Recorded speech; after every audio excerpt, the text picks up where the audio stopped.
Hi, this is Peter Woolfolk speaking. Now, first of all, thank you so very much for listening to the podcast.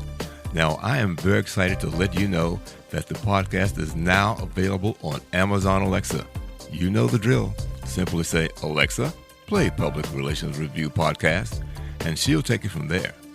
And again, thank you for listening. And if you enjoy the program, please become a subscriber. Now, on to the podcast.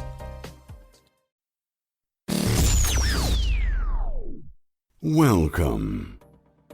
This is the Public Relations Review Podcast, a program to discuss the many facets of public relations with seasoned professionals, educators, authors, and others. Now, here is your host, Peter Woolfolk. Welcome to the Public Relations Review Podcast and to our listeners across America and around the world. And also let me say this is our 50th show for the 1.5 years we've been producing this podcast. So thank you to the listeners for your continued support. Now, according to projections from the well-respected Pew Research Center and U.S. Census, minorities will constitute the majority of the population in the United States around the year 2050. According to Pew, whites will make up 47% in 2050. However, the combination of Hispanics, African Americans, Asian, and other non-white groups will give the non-white groups 53% of the population by 2050. So, from a public relations standpoint, how do you prepare to effectively communicate with diverse populations? What are the essential steps to be taken to ensure no cultural missteps are taken? And how do you gain trust with these diverse groups? My guests today are two of the three partners of the Cultural Shift Team with headquarters here in Nashville, Tennessee. And they are Ann Gillespie and Marcela Gomez. Ladies, welcome to the program. Thank you, Peter. Thank you so much for inviting us. Absolutely. I'm glad to be here. Thank you for being here.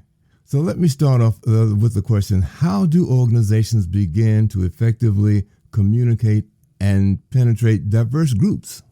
Peter, we have, I have 30 years of experience doing this, and with our entire team, we have more than 60 years of experience, combined experience working in minority markets. And like any other marketing and public relations outreach, the first thing that you need to do is know your audience. And so that's a very important factor. And when we're talking about minority markets, we have to be careful that we don't group all of them into one demographic, because even only in the Latino population or Latinx population, we come from 22 different countries, have different cultures as well, even though the common denominator among us could be Spanish, even though we all know that Colombians speak a little different than Mexicans and Argentinians, etc. So, but that is a big common denominator that we have. So I think the first thing that we would recommend is to definitely know your audience and create that target audience as detailed as possible. I'm going to let Ann explain to you the process that the Culture Shift team takes with our tool called the multicultural lens and how to determine who we are targeting for a prospect client or for a client. Okay. Thanks, Marcela. Really it is about having a conversation, and to have a conversation, you need to build trust. So upon, really knowing who your audience is, there are a couple of things in terms of culture that we'd like to pay attention to. One of those is, hierarchy within that culture. Is it an egalitarian, casual culture? Is it a little more formal? Is it buttoned up?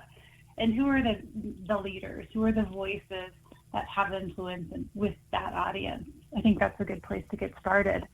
Looking and then knowing how the audience experiences your product or service, how they interact with that. What does it mean in their life? That cultural relevance is really important to understand, so that you don't have a message that comes across that it actually means something to them. So when you say, how does your product or service, does that mean you just sit down with some representatives from that group, or you take surveys? How do you go about ascertaining that information as you begin to move forward? Sure. So that's part of the conversation. you yourself know this, that in marketing, advertising, public relations, having focus groups and being on the ground is very important, so that we don't assume that we know who the target audience is. Now, again, because we've had so many years of experience and everything that we do is data driven, which is the second part of our answer to you, is that you look at the census data, you also look at the American survey data. Once you start reaching out to influencers in that community, then you start pinpointing who that audience is, and pass them, if you will, through the multicultural lens, like Anne mentioned. What is their culture? What is their identity? What are the communication styles that they like, etc. And then we go down into focus groups or surveys or interviews with folks so that we can better understand how they want to be communicated. And so all of this takes us to the core of our business at the Culture Shift team, which is the Platinum Rule. And the Platinum Rule states that to treat others as they want to be treated. Mm-hmm. And so that definitely takes you into getting to know the other person, right? It's not treating others as I want to be treated, but definitely helps you treat others. We have a client in Atlanta, outside Atlanta, that manufactures ice cream, and it was one of our best and most delicious projects that we did last year.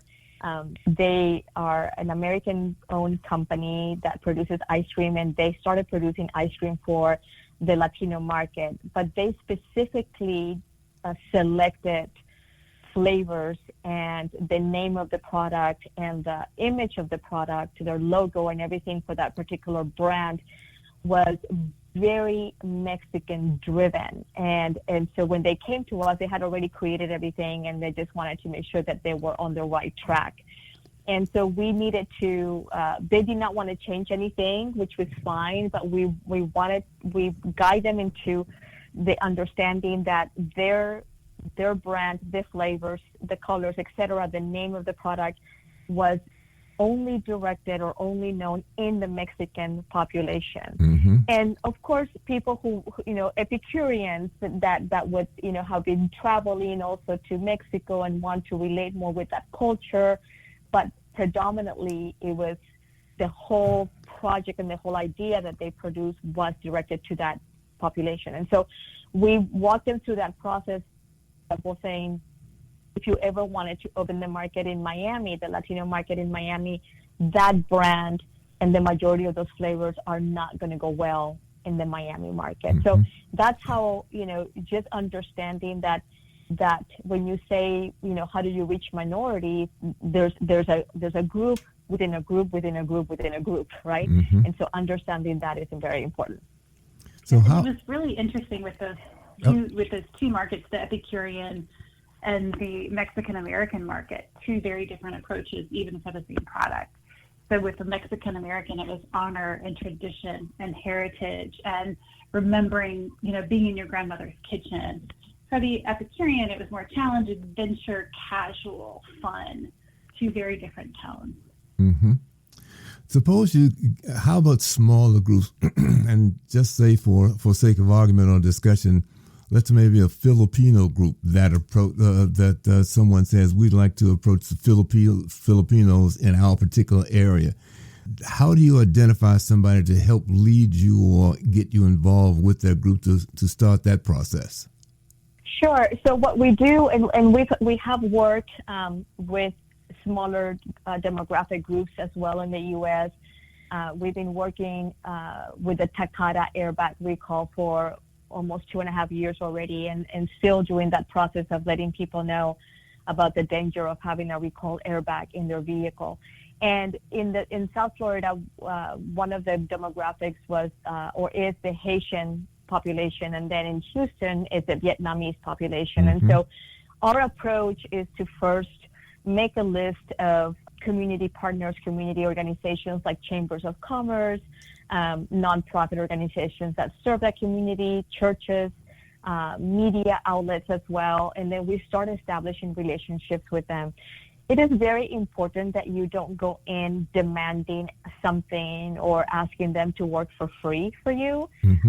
It's very important that you build the relationship, that you spend time building that relationship, that you actually join the chamber or join, give a donation to the church, and then obviously educate them first, right? It's important for the leadership of those organizations to know what is the information and the purpose of why you're partnering with them. So it's, we do that everywhere that we go. We have people on the ground as well. Then we ask, like, for example, we did a project in Grand Prairie, Texas a couple years ago, and we became to the Chamber of Grand Prairie. And then we asked them if they could recommend someone who could be our, boots on the ground person. We asked them if they could recommend vendors so that we can do some printing locally. And so it's also, sowing, just giving back to the community or making sure that we're working with people who are local. So the basic process is simply to make certain that you have the right people on the ground from that group to help guide you and give you the information and put you in touch with the people that you need to be in touch with. But the primary goal for them is to give you guidance as to what is and is not acceptable in this process.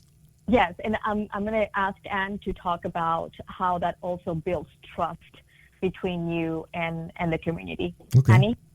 Sure. So, as you have someone who's local on the ground, it's really important that they understand what you're trying to accomplish too. So there's some time that you need to invest into sharing that product, that service, or that message. And you can imagine with the Takata airbag recall, it was a little complex because the call to action is, take your car to a dealer where maybe you haven't even purchased the car and have them service your vehicle and trust that they're going to do the recall, especially if recalls aren't even in your vernacular or really in your life experience if you're a first generation immigrant.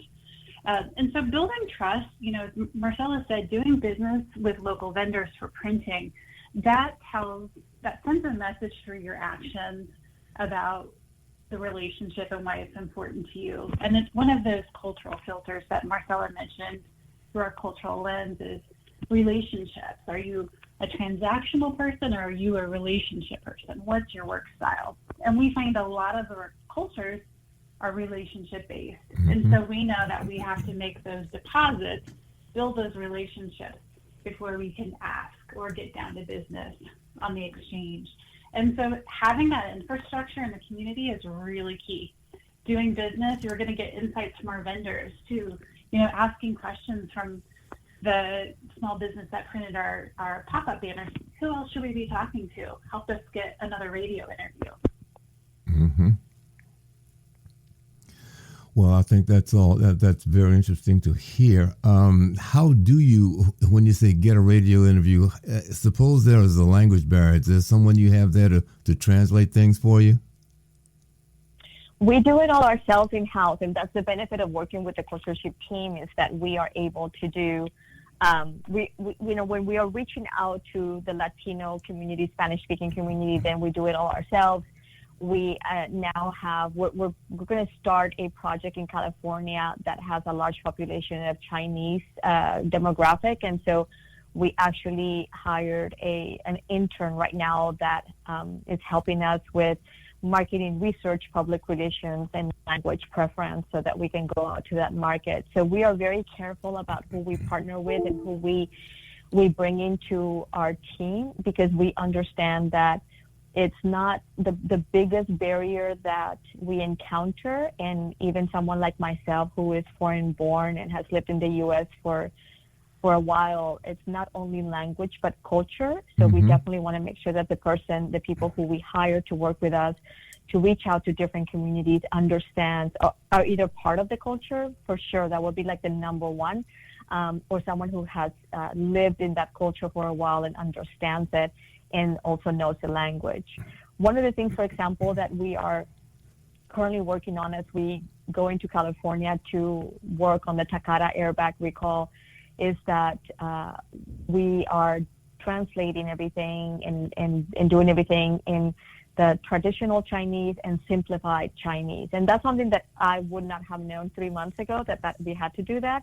But having that expert in our team who can guide us through that process is very important. We don't take anything for granted. We don't take everything as, oh, we know about that, because we don't, right? But we do know the process, and we know what are the factors that would make it successful and how to work through those factors. And anything else? No, I think you hit on something really important. And author Barbara Kingsolver has something to the effect of, it's the thing you don't know about somebody that's the most important. So making sure that we don't have any assumptions, or that we're challenging our own assumptions, is definitely important to our work. Based on the fact that there's so many, and I'll sort of stick with the Chinese, but aren't there different groups of Chinese or subgroups of Chinese? And if so, how do you navigate that particular set of circumstances? Yeah, so that's exactly the conversation that we've been having. And so having our expert on board, again, telling us that we have to translate the information to simplified Chinese, traditional Chinese, and which groups, in China can read and understand one or the other, and how they communicate. And also as we go into the market, then obviously having the acculturation level of this person, and then persons on the ground that we will begin to have that conversation with, because it's, we have to also have that liaison or liaisons that understand the American culture and also understand the culture that we're going into, because we have to follow certain rules and guidelines from the clients, and in this particular case, from the recall that we're doing. So we can't, we have to be very careful on how we communicate things and what we can do and not do. So acculturation is a key factor of the people that we work with, and even ourselves. And acculturation is, when someone moves into a new culture, we go through different phases of that. So we go from isolation to being, a little bit more comfortable with the culture. And so we also put our demographic, once we do the data-driven approach, we look at the data, then we look at the culture that they come from, that they prefer. Then we also look at in which acculturation level they are to the American culture, and how we can look for people who can help us in those different steps. Where are the influencers? Where are the organizations? Who the organizations are helping? And when we have to do something that is in 2 or 3 or 4 different languages, we also do everything in English, because someone like myself, who has been in the United States for more than 26 years, even though I'm Latina and I speak Spanish as my first language, I listen to all of my media consumption is in English. So we want to make sure that we also are, like Anne said, we don't assume that because my last name is Gomez that I'm only going to listen to Spanish language media. So we make sure that everything is in different languages as well, including English.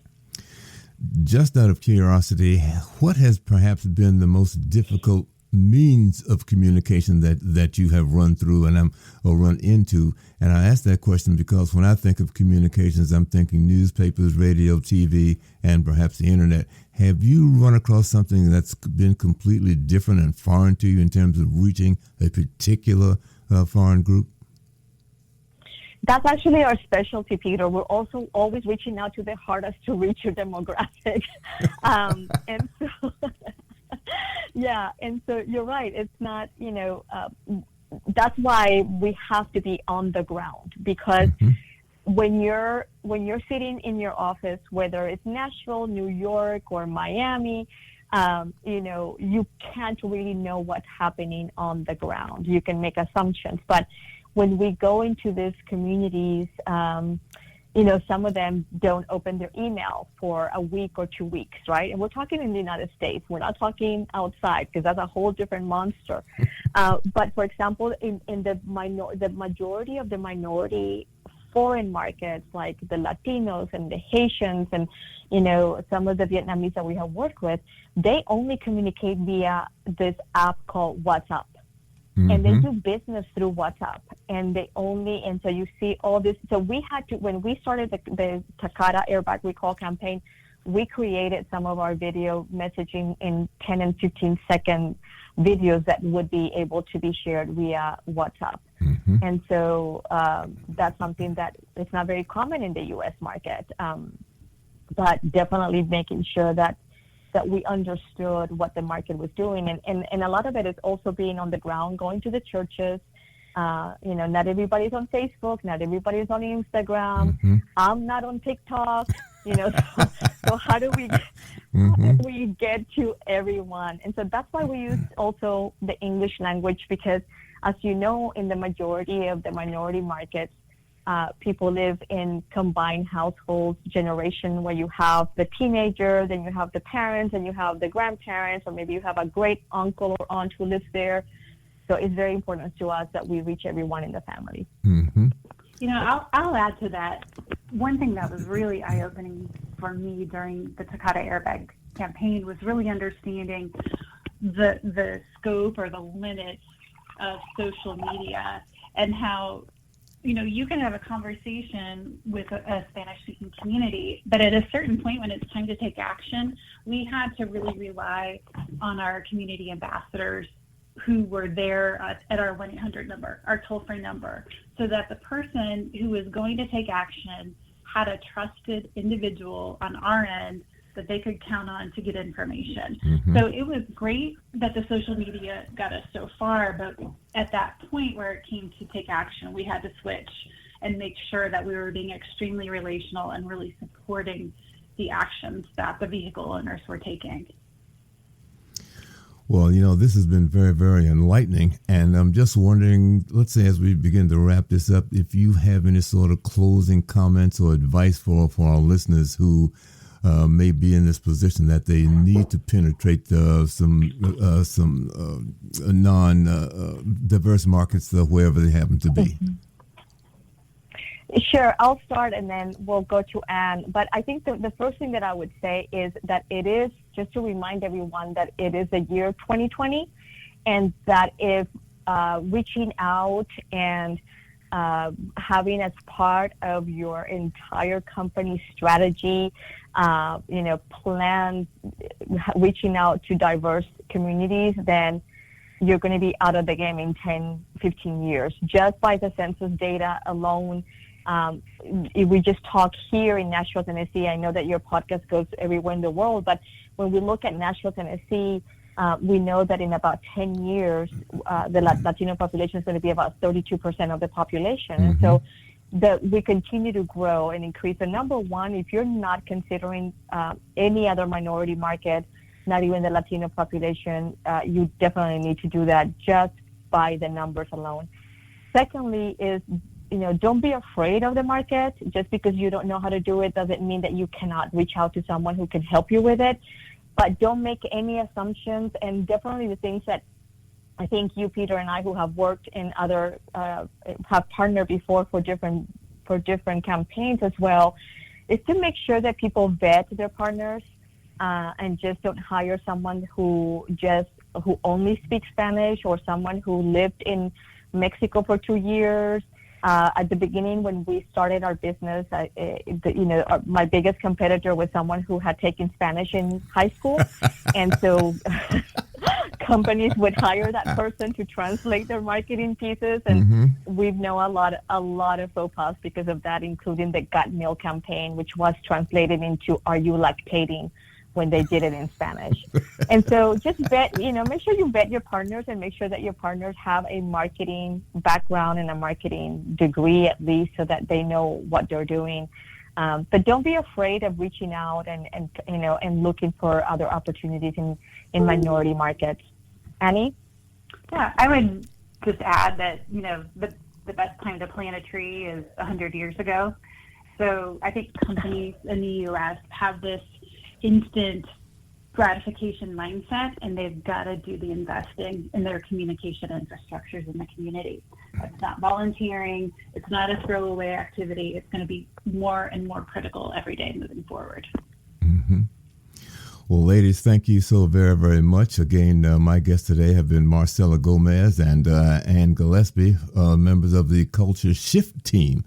So again, thank you so very much for providing us with this insight and guidance as our world becomes more diverse, and now we have some at least guidance as to how to get started to be effective in that effort.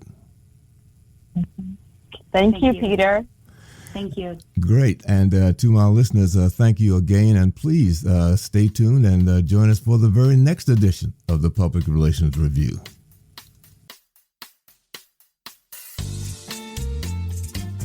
This podcast is produced by Communication Strategies, an award-winning public relations and public affairs firm headquartered in Nashville, Tennessee. Thank you for joining us.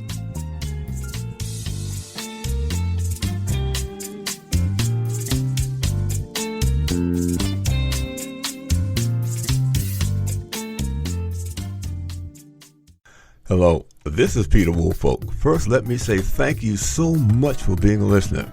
Now, I want to alert you to our shiny new podcast website located at podpage.com. However, you can go directly to the podcast site located at publicrelationsreviewpodcast.com. There, you can contact me through email. You can leave a voice message. You can leave a review. You can read an episode blog and frequently learn about the podcast guests. You might also want to suggest podcast topic ideas or even suggest a guest.